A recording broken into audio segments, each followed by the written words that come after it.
तत्सवितुर्वरेण्यं भर्गो देवस्य धियो यो नः प्रचोदयात्। ॐ भूर्भुवः स्वः तत्सवितुर्वरेण्यं भर्गो देवस्य धीमहि धियो यो नः प्रचोदयात्। ॐ भूर्भुवः स्वः तत्सवितुर्वरेण्यं भर्गो देवस्य धीमहि धियो यो नः प्रचोदयात्। ॐ गणानं त्वं गणपतिगुं हवामहे प्रियाणं त्वं प्रियपतिगुं हवामहे निधीनं त्वं निधिपतिगुं हवामहे वसो मम अहमजानि गर्भधम्मा तुमजासि गर्भधम्मा। ॐ तद्विष्णु परमं पदं सदा पश्यन्ति सूरया दिव्या चक्षुराचतं। ॐ त्र्यम्बकं यजामहे सुगन्धि पुष्टिवर्धनम् उर्वारुकमिव बन्धनात् मृत्युर्मुक्षीयमामृतम्। ॐ मे अम्बिके अम्बालिके नमानयति कश्चन सहस्रस्वगः सुभद्रिकं कम्पिलवासिनीम्। ॐ आकृष्णेन रजसा वर्तमानो निवेशयन् अमृतं मर्त्यं च हिरण्मयेन सवितार्थेन देवजाति भुवनानि पश्यन्। ॐ गणे नारायणे रुद्रे अम्बिके भास्करे तथा भिन्ना न कर्तव्यं पञ्चदेवो नमस्तुते। ॐ सन्नो मित्रः सन्वरुणः सन्नो भवतुर्यमा सन्नो इन्द्र बृहस्पति सन्नो विष्णुरुक्रमः। नमो ब्रह्मणे नमस्ते वायु त्वमेव प्रत्यक्षं ब्रह्मास्मि त्वमेव प्रत्यक्षं ब्रह्म वदिष्यामि घृतं वदिष्यामि सत्यं वदिष्यामि तन्मारवतु तद्वक्तारवतु अवतु माम् अवतु वक्तारम्। ॐ शान्तिः शान्तिः शान्तिः।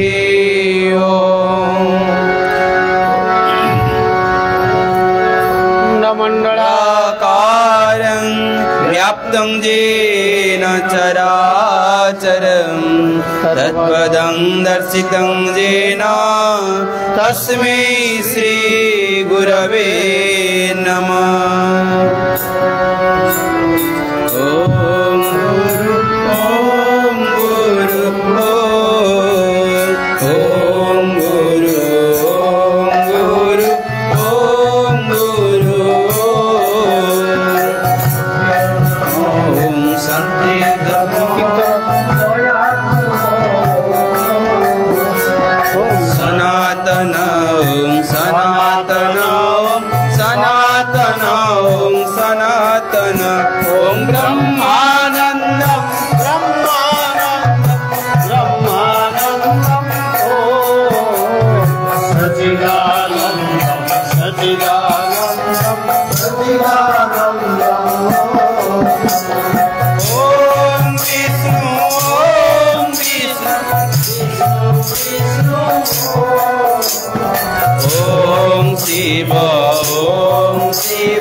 शिवा शिवा ॐ नमो हराय नमो रमाय नमो कृष्णाय। ॐ शक्तिदायी मां शक्तिदायी मां शक्तिदायी मां वेद सम्मुतकारी जय वेद सम्मुतकारी जय वेद सम्मुतकारी जय वेद सम्मुतकारी जय जय जय जय जय हरि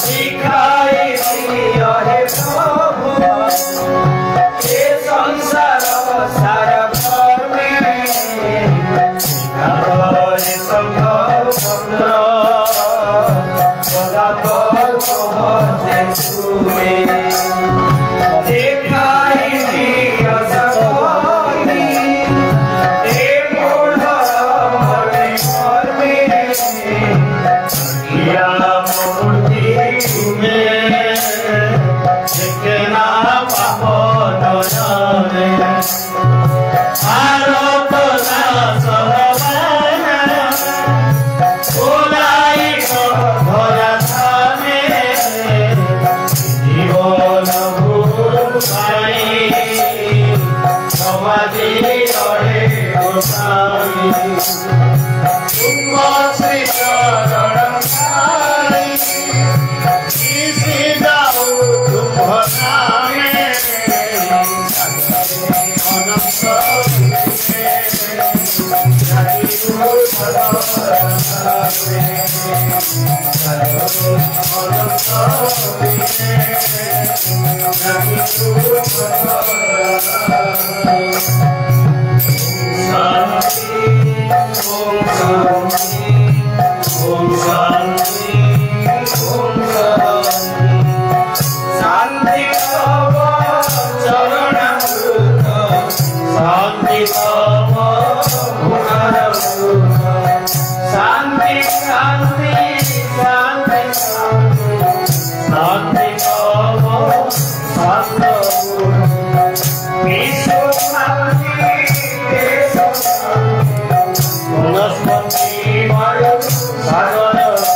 गुरु विष्णु गुरुदेव महेश्वर गुरु साक्षात् परम ब्रह्म तस्मै श्री गुरवे नमः।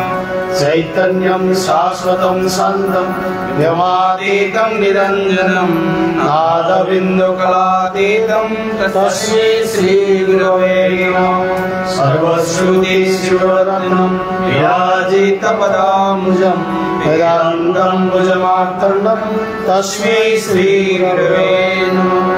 ॐ सन्दाकारं भुजगशयनं पद्मनाभं सुरेशं ईश्वरहारं गगनसदृशं मेघवर्णं सुभानं लक्ष्मीकान्तं कमलनयनं योगिभिर्ध्यानगम्यं वन्दे विष्णुं भवभयहरं सर्वलोकैकनाथं। भगवान् खिलादिशयनं सुन्दरं जय परमात्मा श्री गुरुदेव जय प्रेममय श्री गुरुदेव जय चिन्मय चिद्घन चिदानंद रूपी श्री गुरुदेव जय। पूर्णमदः पूर्णमिदं पूर्णात् पूर्णमुदच्यते पूर्णस्य पूर्णमादाय पूर्णमेवावशिष्यते। ॐ शान्ति शान्ति शान्ति। जय जय श्री राधे।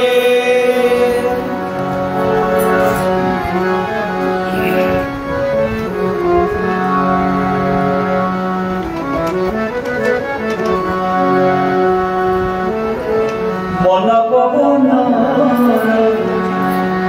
बानर मूर्ति बानर नुहंती से शिव ज्योति। मन पवन बानर मूर्ति बानर नुहंती से शिव ज्योति।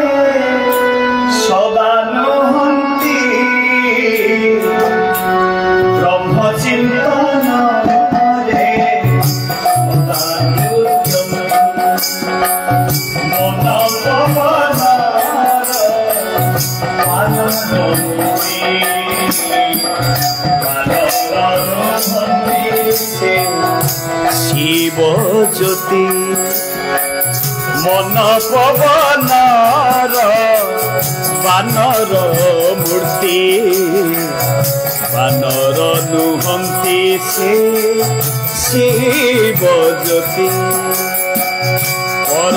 परमात्मांक अंशरे स्थिति परमात्मांक अंशरे स्थिति ब्रह्म चिंतन रे सदा नृत्यंती ब्रह्म चिंतन रे सदा नृत्यंती मन पवनर बानर मूर्ति बानर नुहंती से शिव ज्योति बानर नुहंती से शिव ज्योति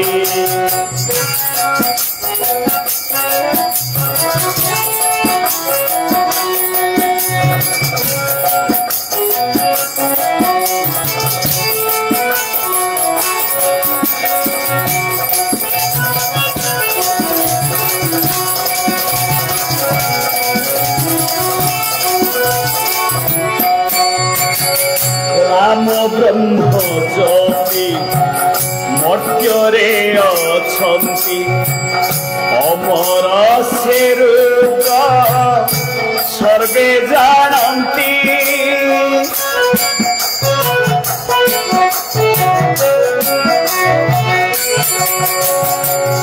राम ब्रह्म ज्योति मर्त्य छंती अमर से रुद्र सर्वे जानती स्वर्गपुर स्वर्गरु मरत पर्यंत ख्याति स्वर्गरु मरत पर्यंत ख्याति श्री राम जपंती श्री राम जपंती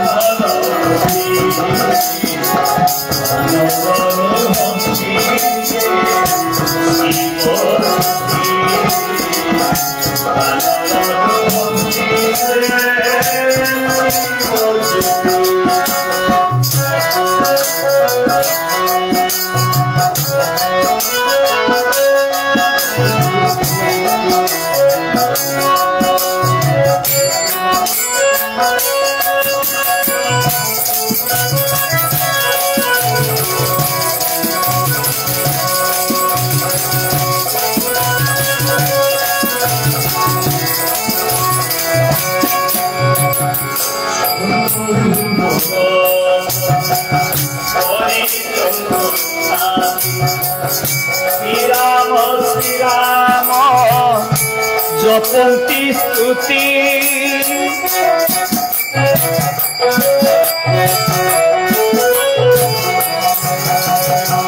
स्वर्गरु मरत परिजंत ख्याति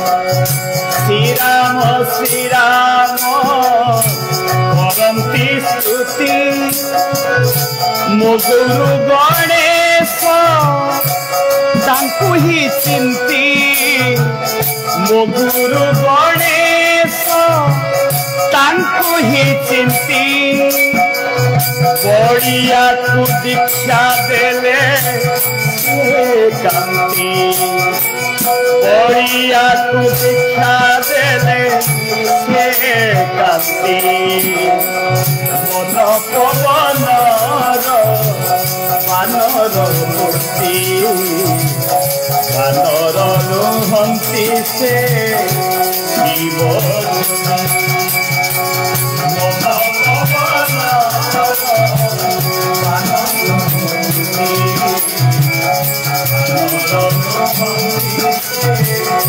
शिव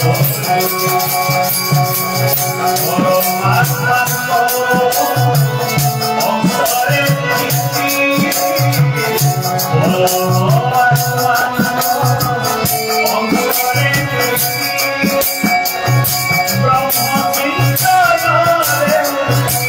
Namaskar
मजं वानरमुख्यं श्रीरामदूतं शरणं प्रपद्ये। आज आमर गृह कर्तांकर संकल्प दुई दिनिया हनुमान चालीसा अखंड बा शत 100 बार हनुमान चालीसा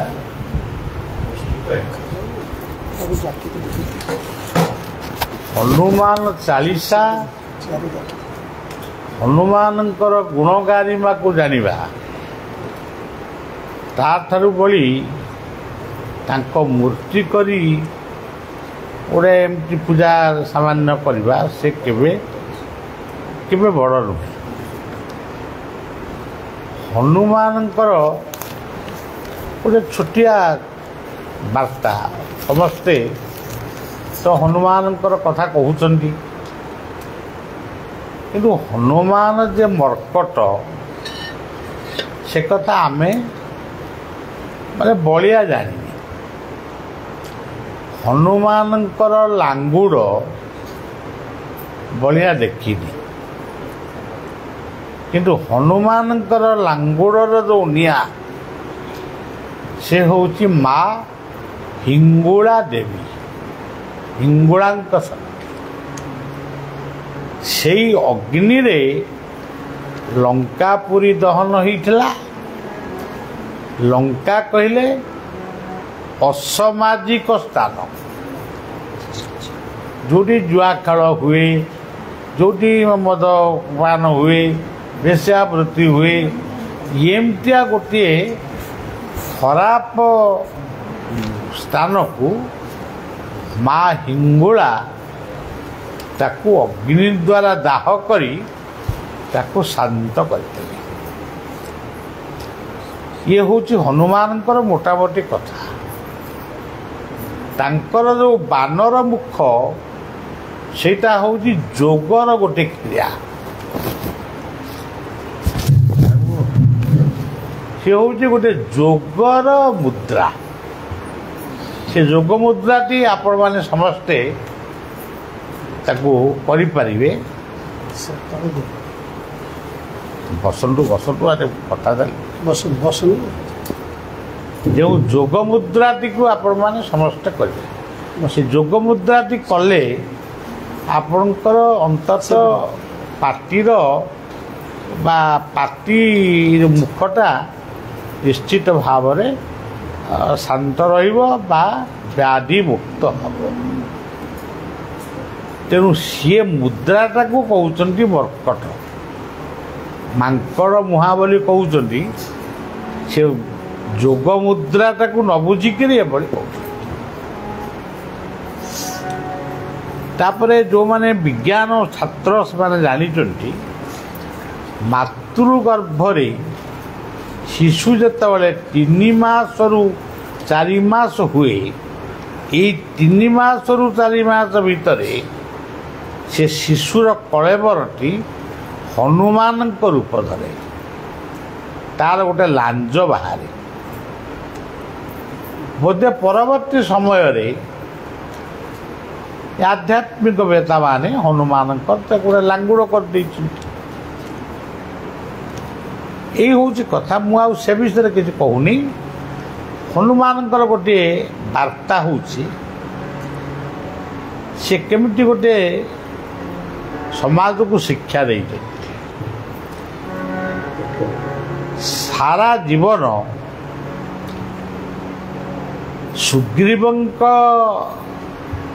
ଠାରୁ ଆରମ୍ଭ କରି ରାମାଭିଷେକ ପର୍ଯ୍ୟନ୍ତ ସାରା ଜୀବନ ହନୁମାନଙ୍କର ହେଉଛି ସେବାମୟ ଜୀବନ।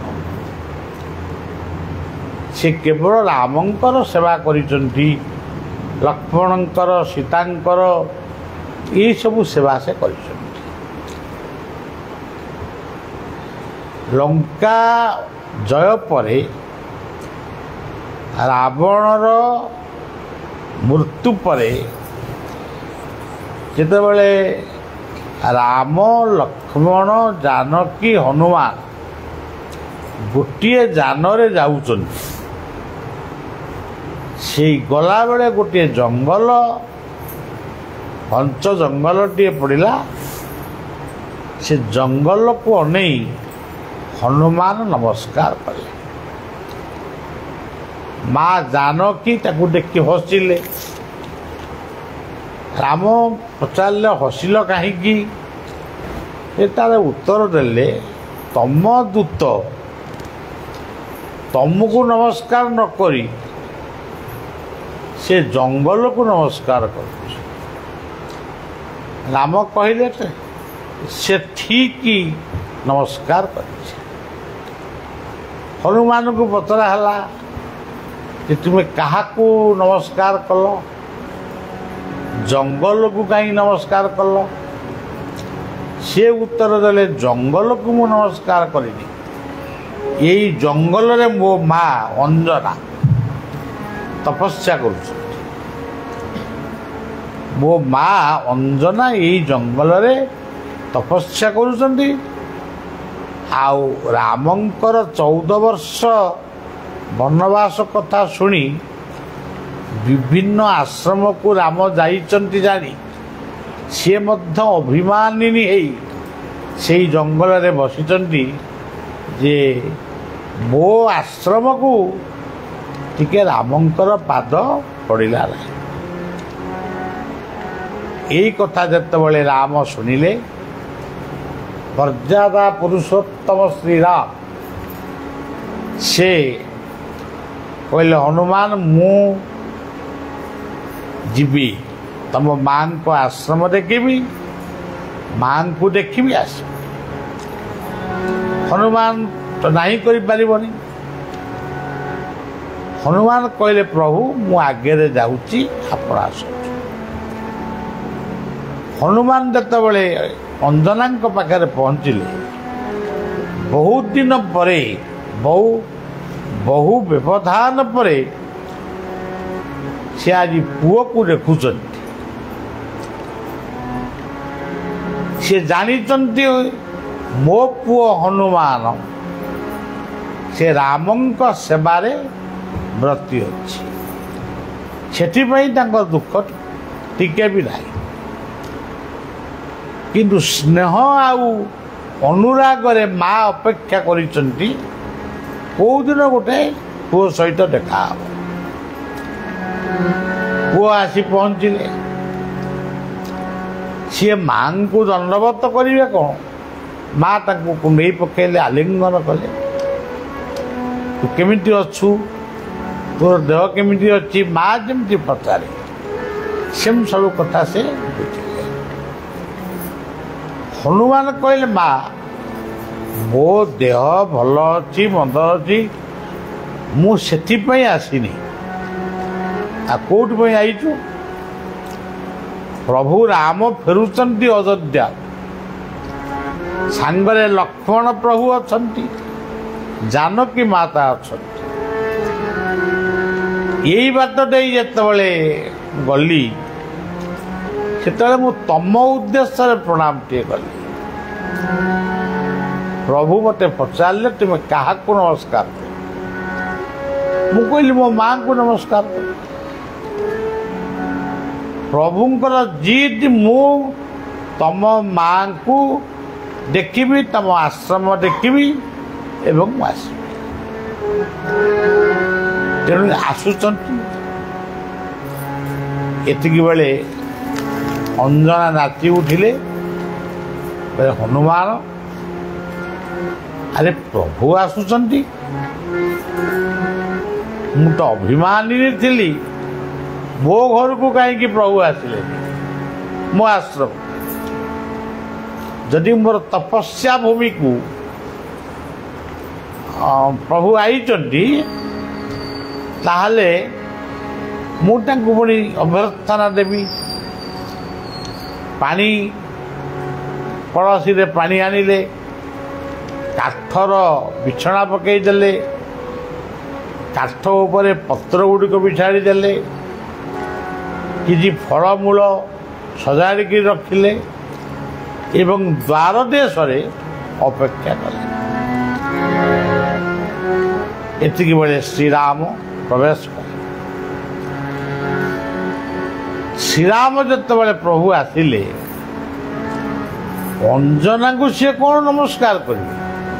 ଅଞ୍ଜନାକୁ ରାମ ନମସ୍କାର, ଅଞ୍ଜନା ରାମଙ୍କୁ ନମସ୍କାର କରିବା ପୂର୍ବରୁ ସିଏ ଅଞ୍ଜନା କର। ଏଇଠି ମୋର ଗୋଟେ କଥା ମନେ ପଡ଼େ, ମୋର ମାନସ ଗୁରୁ ବାବା ବାୟାଙ୍କ କଥା। ବାବା ବାୟାଙ୍କୁ ଆମେ କେବେ ଦେଖିନୁ ତାଙ୍କୁ କିଏ ଆଗେ ନମସ୍କାର କରିଛି? ସିଏ ତମେ ତାଙ୍କୁ ନମସ୍କାର କରିବା ପୂର୍ବରୁ ସିଏ ଆଗରୁ ନମସ୍କାର କଲେ। ବଳିଆ ଦିନେ ଚେଷ୍ଟା କଲା ଯେ ମୁଁ ଆଗେ ନମସ୍କାର କରିବି, ହେଲାନି। ସେ ଆଣି ଚେୟାରଟିଏ ଦେଇ ମୋତେ ବସେଇଲେ, ଇତ୍ୟାଦି ଆଦି କଥା। ତେଣୁ ମହତ୍ତ ଲୋକଙ୍କର, ଆମେ ମହତ୍ତ ଲୋକଙ୍କ ପାଖରେ ବସିବୁ କାହିଁ? ମହତ୍ତ ଲୋକ ସବୁବେଳେ ମହତ୍ତ ଶିକ୍ଷା ଦିଅନ୍ତି। ତାପରେ ରାମ ଆତିଥ୍ୟ ଗ୍ରହଣ କଲେ, କିନ୍ତୁ ରାମ ଅଞ୍ଜନାଙ୍କ ସହିତ ବାର୍ତ୍ତାଳାପ କଲେ।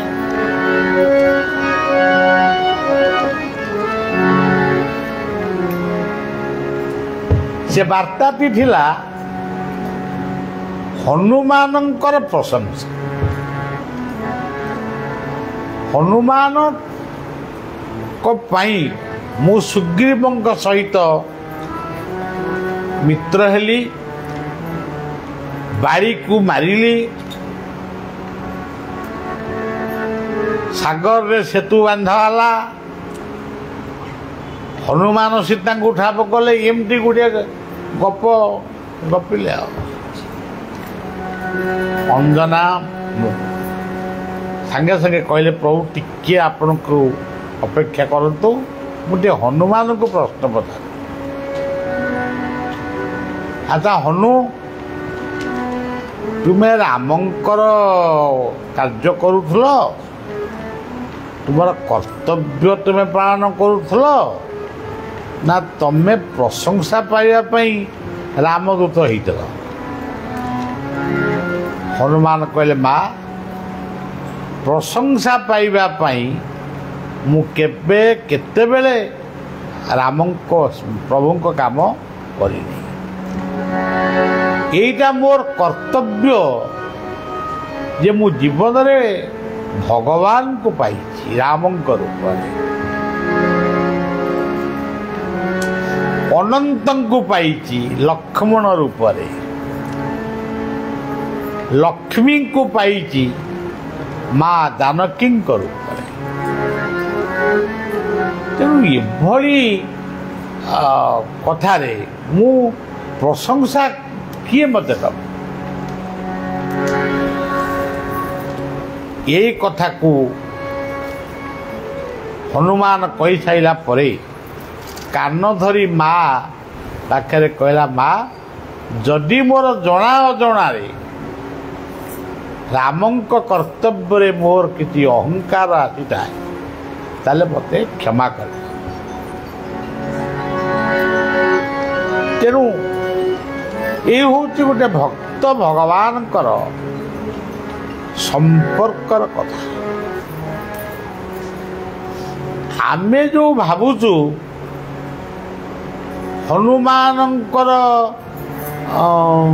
ଯେମିତି ଆମେ ସବୁ କହୁଛୁ ଏ ରାମଲୀଳା ହେଉଛି, ସେ ହନୁମାନ ଡେଉଁଛି, ସେଗୁଡ଼ାକ ସବୁ କପୋଳକଳ୍ପିତ କଥା। କାଲି ମୁଁ କହିଥିଲି ହ ଅକ୍ଷର ତତ୍ତ୍ୱ।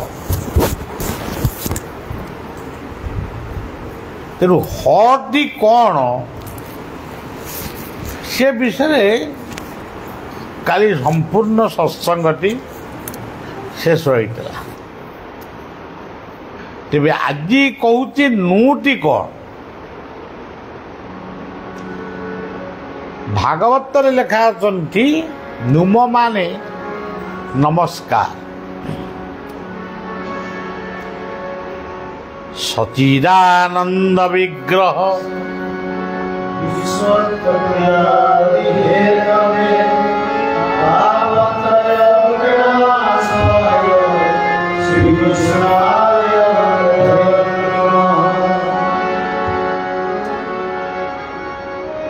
ନମସ୍କାର କରିବା ହେଉଛି ଗୋଟେ ଭକ୍ତି ରାଜ୍ୟର ସବୁଠାରୁ ଏକ ନମ୍ବର ହେଉଛନ୍ତି ନମସ୍କାର। ଆମ ଘର ଲୋକ ସବୁ ଡରନ୍ତି ଯେତେବେଳେ ଜ୍ୟୋତିଷ କହନ୍ତି ତମର ଶନି ସପ୍ତାହ ପଡ଼ିଲା। ଜ୍ୟୋତିଷକୁ ପଚାରନ୍ତି କ'ଣ କଲେ ଆମେ ଶନି ସପ୍ତାହରୁ ମୁକ୍ତ ହେବୁ। ସେ ଯେଉଁ କ'ଣ ବତାନ୍ତି, ସେ କିଛି ନାହିଁ, ଗୋଟା ଜଡ଼ା ତେଲରେ କ'ଣ ଲୁହା କଣ୍ଟା ପକେଇ 3ଟା ଦୀପ ଥୋଇ ଆଉ ମିଠା ନାହିଁ କିଛି ନାହିଁ ଖଇ ନଡ଼ିଆ ଭୋଗ କରି ଶନିଶ୍ଚର ମେଳା ପଡ଼ନ୍ତି। ଇଏ ସବୁ କଥା ନୁହଁ। ଶନିଶ୍ଚର ହେଉଛନ୍ତି ଗୁରୁ ପ୍ରେମୀ, ସେ ବୃହସ୍ପତିଙ୍କୁ ଭଲ ପାଆନ୍ତି। ଯେଉଁମାନେ ଗୁରୁ ଆଶ୍ରିତ, ଶନି ତାଙ୍କୁ ତାଙ୍କୁ ଅନାଏନି, ମାନେ ସେ ଘୃଣା କରେ। ଶନି ହେଉଛନ୍ତି ସୂର୍ଯ୍ୟଙ୍କର ପୁତ୍ର। ତେଣୁ ସେ ବାପା ମା ଛାୟା, ବାପା ମା ଗୁରୁ, ଇଏ ତିନୋଟିକୁ ତାଙ୍କ ଜୀବନରେ ସେ ସମ୍ମାନ ଦିଅନ୍ତି। ଏତଦ୍ ଭିନ୍ନ ସେ ଅନ୍ୟ କାହାରିକି ଏତେ ସମ୍ମାନ ଦିଅନ୍ତି, ମାନେ ଏମିତିକି ସେ ଅନ୍ୟ ଦେବାଦେବୀଙ୍କୁ ମଧ୍ୟ ସେ ସ୍ମରଣ କରନ୍ତି ନାହିଁ। ଯଦି ଶନି ସପ୍ତାହ ବେଳେ ଯଦି ଆପଣମାନେ ବିଦ୍ୱାନମାନଙ୍କୁ ପୂଜା କରିବେ, ବିଦ୍ୟାର୍ଥୀମାନଙ୍କୁ ଭୋଜନ ଦେବେ,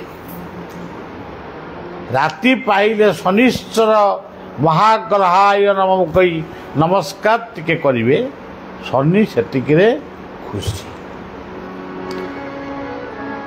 ଆଉ ଆମେ କ'ଣ କରୁଛୁ? ଶନିଶ୍ଚର ମେଳା କରିବୁ, ଶାରଳାଙ୍କ ଭଜନ ଗାଇବୁ କି ଜଗନ୍ନାଥଙ୍କ ଭଜନ ଗାଇବୁ, ମାଇକି ନ ନାଗିଲେ ବି ମେଳା ହେବନି। ଏସବୁ ଜିନିଷକୁ ଶନିଶ୍ଚର ଆଦୌ ପସନ୍ଦ କରନ୍ତି।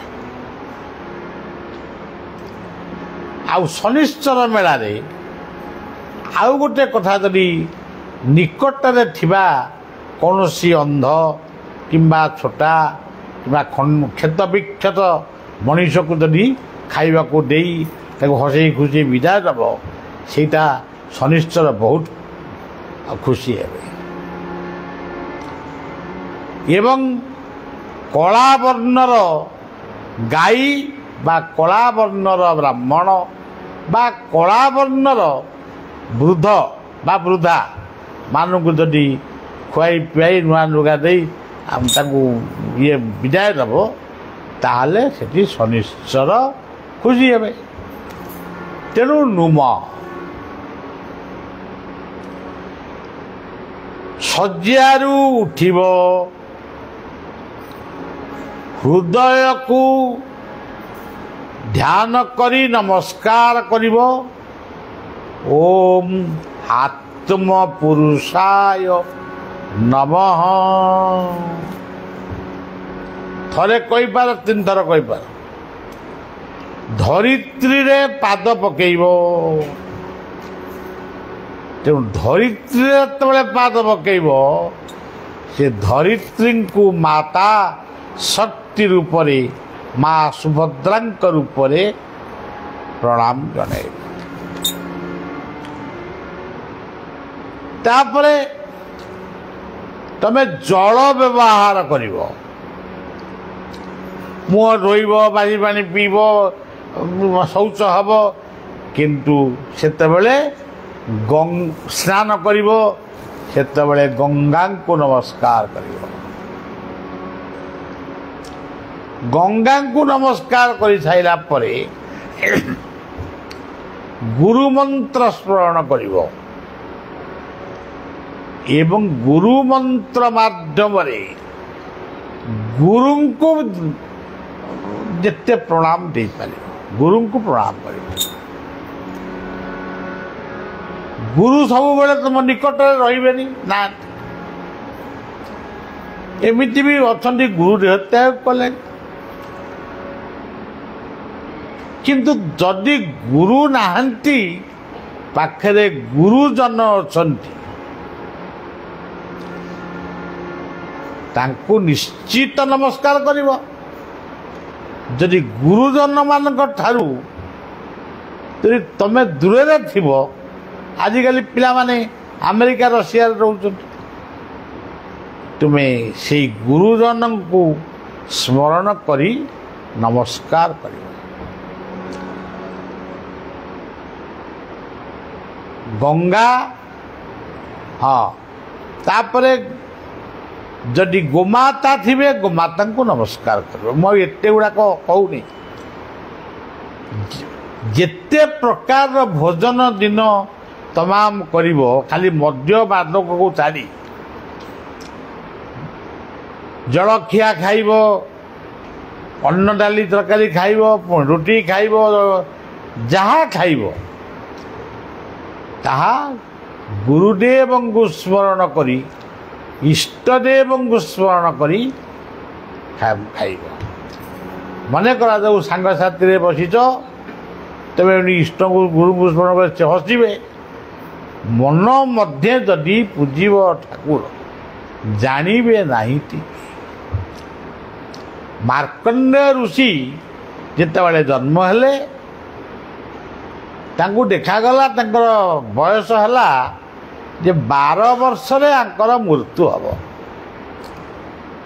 ତାଙ୍କ ବାପ ମା ଜାଣିଲେ 12 ବର୍ଷରେ ମୃତ୍ୟୁ। ଜ୍ୟୋତିଷମାନଙ୍କୁ, ଆଚାର୍ଯ୍ୟମାନଙ୍କୁ ପଚାରିଲେ, ମୋ ପୁଅଟା ଜନ୍ମ ହେଲା ଯେ 12 ବର୍ଷରେ ଚାଲିଯିବ, ମୁଁ ଆଉ କାହିଁକି କ'ଣ ଆଉ ମୋର କି ସୁଖ? କେହି ଜଣେ ଆଚାର୍ଯ୍ୟ ତାଙ୍କୁ ପରାମର୍ଶ କରିଲେ, ଶିବ ମନ୍ଦିରରେ ମାର୍କଣ୍ଡେୟ ସବୁଦିନ ଯାଇ ଶିବଙ୍କୁ ନମସ୍କାର କରି ବୃଷଭଙ୍କ ପାଖରେ ଠିଆ ହେବେ। ଖାଲି ଏତିକି କର। ସେଇଆ ହେଲା। ମାର୍କଣ୍ଡେୟଙ୍କୁ କୁହାଗଲା, ଯିଏ ଆସିବେ ସିଏ ଶିବଙ୍କୁ ନମସ୍କାର କରି ଫେରିଲା ବେଳେ ତୁମେ ତାଙ୍କୁ ନମସ୍କାରଟିଏ କରିବ। ସିଏ ତାଙ୍କୁ ଯେତେବେଳେ ନମସ୍କାର କଲେ, ସିଏ ସବୁ ମାନେ ହସି ଦେଇ ଚାଲିଯାଏ। ଦିନେ ଦେବର୍ଷି ନାରଦ ମାୟା ରୂପ ଧାରଣ କରି ଆସିଛନ୍ତି ଶିବ ମନ୍ଦିରକୁ। ଦର୍ଶନ କରି ଯେତେବେଳେ ଫେରିଲେ, ମାର୍କଣ୍ଡେୟ ତାଙ୍କୁ ପ୍ରଣାମ କଲେ। ସିଏ 1000 ବର୍ଷ ବଞ୍ଚି ରୁହ କହି ମୁଣ୍ଡରେ ହାତ ବୋଲି ଚାଲିଗଲେ। ଚାଲିଗଲା ପରେ ତାଙ୍କର ମନେ ପଡ଼ିଲା, 1000 ବର୍ଷ ଜଣେ ବଞ୍ଚି ରହିବ, ଯା ପ୍ରକୃତରେ ତାର କେତେ ବର୍ଷ ଆୟୁଷ ଟିକେ ଦେଖିବା। ତାଙ୍କର ଗୋଟେ କେଉଁଠି ଅଫିସ୍ ଅଛି ବୋଧେ, ସେ ଅଫିସ୍ ସବୁ କାଗଜ ପତ୍ର ଖେଳା ହେଲା, ଦେଖିଲେ ଆଙ୍କର ମଧ୍ୟ 12 ବର୍ଷ। ତେଣୁ 1000 ବର୍ଷ ବଞ୍ଚିବେ। ସିଏ ଶିବଙ୍କୁ ପ୍ରାର୍ଥନା କଲେ, ବିଷ୍ଣୁଙ୍କୁ ପ୍ରାର୍ଥନା କଲେ, ବ୍ରହ୍ମାଙ୍କୁ ପ୍ରାର୍ଥନା କଲେ, हे उत्पत्ति स्थिति प्रलयर कर्ता जना अजणारे मो पाटिरू बाहरी जाइछि तुम्हें सहस्र वर्ष बंच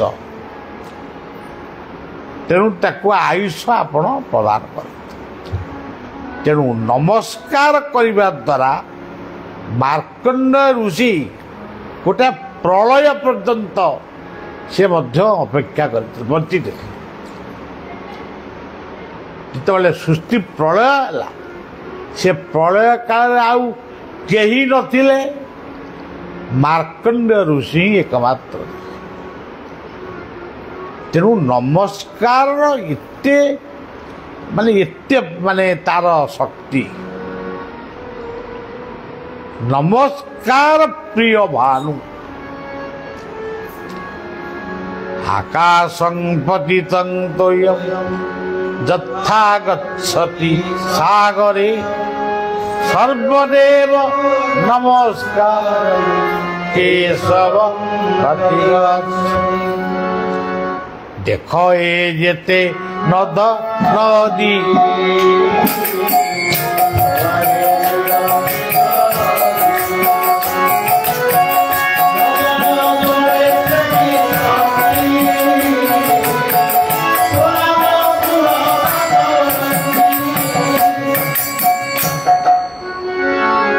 यथा नदी ना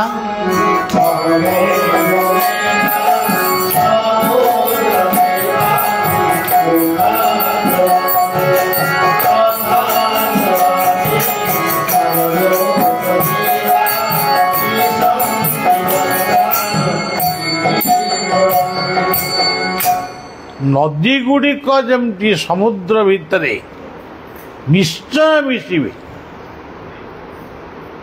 से आसी जोठू मिशिबे से भाई तमे जोटी जहाँ को नमस्कार करिवो मैं श्रद्धार सहित ताठारू लांच नवाई नमस्कार कर से गुड़ाक नुह गोटे बेखातिरी बेखातिरी कोई नमस्कार मन ना गोटे नमस्कार कल से गुड़ाक नुह प्रकृत भक्ति जदि से सांग हूँ बाप माँ हूँ भाई बंधु कुटुंब हूँ जी हो तांकु जदि नमस्कार करिवो से नमस्कार अधिकारी सी नुह से नमस्कार संगे संगे केशव शब्दर अर्थ हूँ अनंत क कहले जल सब कहले भासमान तेणु क्षीराब्दी समुद्र रे जे भासमान अवस्था अच्छी से अनंत पाखे से नमस्कार पहुँच तेणु गीता कहले मनना भव मद भक्त मदजा जी माँ नमस्कार ये हूँ हनुमान शब्दर नू अक्षर संक्षिप्त वार्ता ये नूटी को जदि कह केते कथा आसीबो जे माने बहुत कथा आसीबो केते पुराण सरीजिबो तापरे आसिला माँ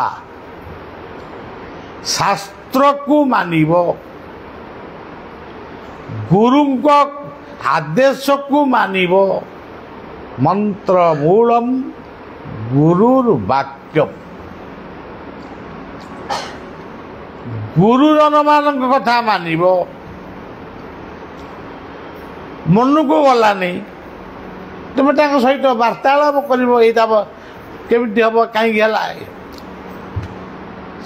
शिक्षक पाठ पढ़ाऊँ ताकू मानिबो न बुझी पार पचार तेणु मान्यता शास्त्र सन्थ तीर्थ गुरु देवी देवता जदि कहारी की तुम न मानिब जीवनटा पाउंस हो तुम पाइब कौन एमती आसी गल ଗୋଟେ ଗୀତରେ ଭଳିଆ ଲେଖିଛି ମଉଳି ଯଦି ଫୁଲ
ଜୀବନଟା କ'ଣ ଆଇଥିଲା ଖାଲି ଖାଇ ପିଇକିରି ମରିବା ପାଇଁ?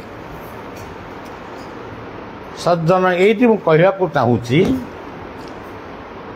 ଆଜି ଇନ୍ଦ୍ରଦ୍ୟୁମ୍ନ କିଏ ତାର କିଛି ଆମେ ଯା କହିପାରିବୁ, କିନ୍ତୁ ଜଗନ୍ନାଥଙ୍କ ସହିତ ତାଙ୍କ କଥା ଭାବିଲେ ଇନ୍ଦ୍ରଦ୍ୟୁମ୍ନ ମନେ ପଡ଼ନ୍ତି। ଆଜି ଦାସିଆକୁ ମନେ ରଖୁଛୁ, ବନ୍ଧୁ ମହାନ୍ତିକି ମନେ ରଖିଛୁ। ଆଜି ଆମେ ଠାକୁର ଅଭିରାମଙ୍କୁ ମନେ ରଖିଛୁ, ବାୟାଙ୍କୁ ମନେ ରଖିଛୁ, ମହାତ୍ମା ଗାନ୍ଧୀକି ମନେ ରଖିଛୁ, ସୁଭାଷ ବୋଷଙ୍କୁ ମନେ ରଖିଛୁ। ଆଉ ତ ଅନେକ ଥିଲେ, ତାଙ୍କୁ ସବୁ ଭୁଲିଗଲୁ କାହିଁକି? ସିଏ ଫୁଲ ସେବାରେ ଲାଗିନାହିଁ। ସାଲେପୁର ଅଞ୍ଚଳରେ ଗୋଟିଏ ସଂଘ ଥିଲା, ଓଗିଆ ଅଛି, କ'ଣ କରୁଛି? ସେତେବେଳେ ସଂଘ ପାଇଁ ମାନେ ସବୁବେଳେ ଆଲୋଚନା ଚାଲିଥିଲା, ସଂଘକୁ ବାବା ଆସିବେ, କିନ୍ତୁ ଆଜି ପର୍ଯ୍ୟନ୍ତ ସଂଘ କେଉଁଠି ହେଇଛି ମୁଁ ଜାଣିଛି। ତେବେ ସଂଘ କଥା ସଂଘ ରହିଲା, ତା କଥା ସେ ରହିଲେ, କିନ୍ତୁ ସତ୍ୟ କେବେ ବ୍ୟର୍ଥ ହେବନି। ସେଇ ସଂଘର ଏ ପରିବାର ହେଉଛନ୍ତି ସଭ୍ୟ। ସିଏ ଗୁରୁଙ୍କୁ ଡାକିଛନ୍ତି, ଯାହା ସେବା ଦେବା କଥା ଦେଇଛନ୍ତି ଏବଂ ପୁନର୍ବାର ଆସିବାକୁ ମଧ୍ୟ ନିମନ୍ତ୍ରଣ ଜଣାଇ ସାରିଲେ। ମୁଁ ଆଜି ଚାଲିଯିବି ଶୁଣି ପୁଅ କାନ୍ଦିଲା। ସେ ପାଖରେ ମା ବି କାନ୍ଦୁଛି। ମୁଁ କହିଲି ମା, କାଲି ଗମା ପୂର୍ଣ୍ଣିମା, ନ ହେଇଥିଲେ ମୁଁ ରହିଥାନ୍ତି। ତେବେ ଯାହା ହଉ, ଶ୍ରଦ୍ଧା ହେଉଛି ସବୁଠାରୁ ବଡ଼ ଜିନିଷ। ଲୋକ ଖୋଜୁଛନ୍ତି ଏ ବର୍ଷ ବାବା ଆସିବେନି କି? ଲୋକ ଖୋଜୁଛନ୍ତି ଏ ବର୍ଷ କ'ଣ ତଳେ ଟେଣ୍ଟ ହେଇନି, ଉପରେ କ'ଣ ହେଉଛି? ତେଣୁ କଥା ହେଉଛି লিভি লিভি আছে জীবন প্রদীপ সরি সরি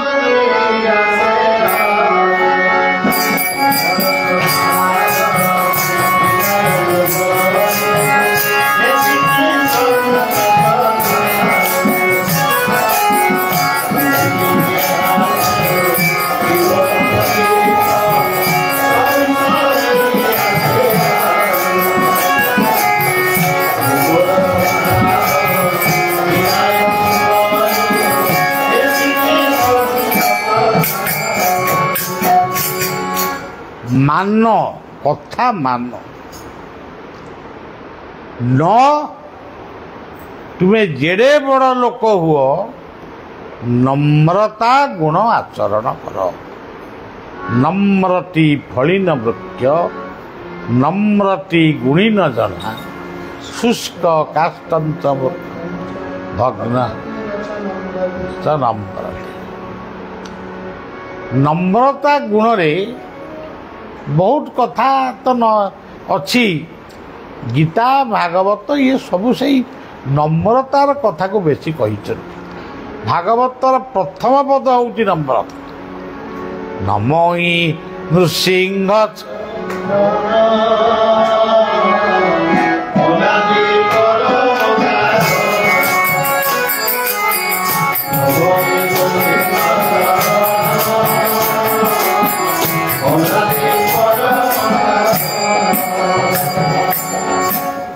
ତେବେ ଏଇ ଯେଉଁ କାର୍ଯ୍ୟକ୍ରମ ଏଠି ଚାଲିଛି ମୋ ମନ ଭିତରେ ଆସୁଛି ଗୋଟେ ଏତ ନାମ ହେଲା ଏବେ ତ ହନୁମାନ ଚାଳିଶା ହେଲେ ଗୋଟେ ଗୀତା ଯଜ୍ଞ ଗୋଟେ କେତେବେଳେ କରିବା, ସମସ୍ତେ ସହଯୋଗ କଲେ ଗୋଟେ ଭଲ ଯଜ୍ଞଟିଏ ଆମେ କରିପାରିବା। ଗୀତାର 18 ଅଧ୍ୟାୟ ଆହୁତି ହେବେ ଏବଂ ଗୀତା ଆଲୋଚନା ଚକ୍ର ହେବ। କଥାଟା ରହିଲା, ଯଦି ସୁସ୍ଥ ଥାଏ ତାହେଲେ ପରବର୍ତ୍ତୀ କାର୍ଯ୍ୟକ୍ରମରେ ଏଇ କାର୍ଯ୍ୟଟା କରିବା।